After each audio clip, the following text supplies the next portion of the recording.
Maksudnya saya agak sakit hati juga, kenapa semuanya menolak? Bahkan semua penjual yang mau saya titipin menolak. Tidak ada sama sekali yang mau menerima produk saya.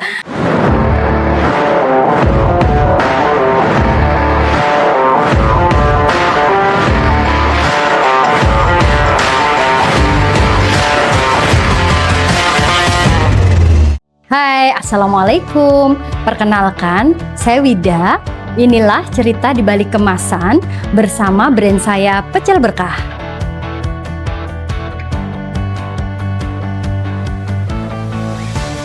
Pecel Berkah sendiri dimulai sejak tahun 2009. Kita benar-benar mulai dari nol ya. Kenapa sih kepikiran membuka usaha pecel gitu ya? Padahal kan pecel makanan, mungkin makanan biasa gitu ya. Nah, jadi memang kakak di Blitar itu bisa membuat sambal pecel dan suka dibawa oleh-oleh ke Jakarta. Ketika saya coba, ini kok enak ya, sambal pecelnya itu beda dengan sambal pecel yang lain. Terus bahan-bahannya waktu itu sudah menggunakan minyak kelapa, gula kelapa tanpa kimia, langsung ngambil dari petani, kemudian tanpa gula pasir. Nah, itu akhirnya saya tertarik. Kenapa ya ini tidak dijalankan menjadi sebuah usaha? Nah, nanti kan di kampung, di desa ini bisa memutar roda ekonomi di sana, bisa menyerap tenaga kerja yang di sana. Ketika produksinya dilakukan di desa, di Blitar, itu lebih dekat dengan sumber bahan baku gitu. Nah, akhirnya saya memulai memesan ke kakak saya untuk coba produksi di sana. Jadi bekerja sama dengan kakak saya, produksi di sana. Saya awalnya hanya memesan cuma satu dus paling isi cuma 35 kilo ya. Akhirnya sambal pecel itu dikirimlah ke Jakarta pakai bus sehari sampai. Kemudian di sini kita packing, kita repack. Nah, kemudian saya tawar-tawarkanlah ke pasar tradisional. Saya mau titip konsinyasi ke penjual-penjual yang ada di pasar. Tetapi hasilnya sangat tidak saya sangka gitu ya. Semua penjual yang mau saya titipin menolak. Tidak ada sama sekali yang mau menerima produk saya. Ya, alasannya harganya lebih mahal, brandnya juga belum ada yang kenal. Mereka sudah punya brand-brand lain yang lebih dikenal dengan harga yang lebih murah. Meskipun saya sudah jelaskan ke mereka bahwa ini bahannya beda, bahannya premium, tetap mereka tidak ada yang mau menerima. Bahkan saya bilang ini konsinyasi, cukup dititip, nanti dibayar yang sudah laku. Mereka tetap tidak ada yang mau. Akhirnya saya berpikir, emang bisnis itu sesusah ini ya? Maksudnya saya agak sakit hati juga, kenapa semuanya menolak? Bahkan langganan belanja saya di pasar yang tiap minggu saya belajar di dia, itu saya titipin pun nggak mau gitu, nggak ada yang mau. Akhirnya saya mulai jual dalam bentuk nasi pecel, jualannya hanya Sabtu Minggu, itu pun hanya pakai mobil pribadi. Saya pesen meja lipat, 1 meja lipat. Sabtu Minggu itu kita masak sendiri di rumah, belum punya dapur, bener-bener hanya memanfaatkan dapur di rumah. Nah, karena harganya murah, jadi satu porsi hanya 5.000, akhirnya orang mencoba. Setelah mencoba, ternyata mereka merasakan enak, akhirnya dari mulut ke mulut akhirnya rame.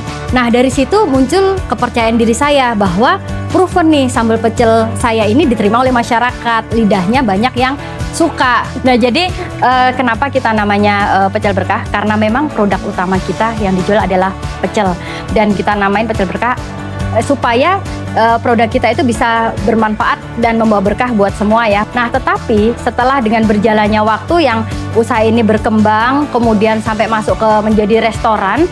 Nah, itu kalau menunya hanya pecel saja, orang kan bosen ya, takutnya hanya menu pecel, sehingga kita mengembangkan produk-produk yang dijual di restoran Pecel Berkah gitu. Nah, untuk menu resto kita kembangkan sekarang menjadi ada soto ayam organik, rawon, kemudian yang favorit itu ada sambal bakar blondo, dan semuanya dengan prinsip dimasak dengan bahan-bahan dasar yang sehat gitu. Orang yang makan di sini tuh banyak yang suka ternyata dengan lauk-lauk kita. Akhirnya mereka pada suka beli, dibawa pulang. Terus akhirnya kita berpikir, kenapa nggak kita kembangkan saja menjadi produk yang praktis, bisa dimasak di rumah, sehingga orang-orang yang memang suka kesini, yang favoritnya makan lauk-lauk di Pecel Berkah, itu bisa menyajikan sendiri di rumah tanpa harus datang ke sini. Nah, akhirnya kita membuat frozen foodnya. Jadi lauk-lauk yang menjadi favoritnya pelanggan di Pecel Berkah, kita buat menjadi yang versi frozen, yang tetap sehat tanpa pengawet, tapi lebih praktis. Nah, untuk pengembangan produk kita yaitu brand Yummy Frost itu adalah lauk-lauk frozen yang menjadi favorit pelanggan. Tentunya ketika kita sudah membuat makanan frozen yang bisa dibawa pulang, memerlukan kemasan yang baik gitu ya. Kemasan yang baik akan mempengaruhi kualitas makanan yang ada di dalamnya. Nah, kita sudah mencoba mencari vendor, dan pertama vendor yang kita dapat itu ternyata nggak bagus gitu ya. Setelah di frozen itu ternyata dia merembes lah. Nah, akhirnya pada suatu pameran gitu ya, di pameran kita ketemu ada boothnya Flexi Pack di situ. Nah, kemudian setelah kita coba cari informasi, kemudian kita tertarik dengan Flexi Pack, tertarik untuk mencoba Flexi Pack. Jadi saya merasa kayaknya ini menjawab kekurangan yang sebelumnya nih, karena saya lagi mencari-cari vendor kemasan yang tepat apa nih yang bisa menjaga kualitas makanan tetap bagus gitu.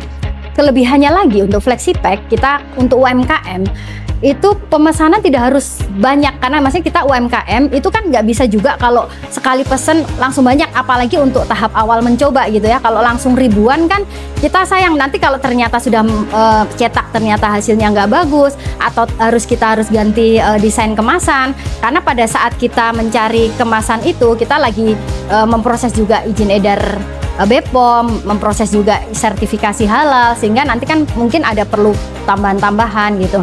Flexi Pack tuh mungkin sesuai dengan namanya ya, Flexi Pack, dia jadi sangat fleksibel gitu. Fleksibel dari sisi jumlah pesanan, kemudian fleksibel juga dalam sisi waktu, fleksibel juga dalam sisi desain, kemudian juga adminnya fast respon juga, helpful juga. Pada saat kita di booth pameran itu mereka sangat-sangat helpful buat kami, jadi kita tertarik.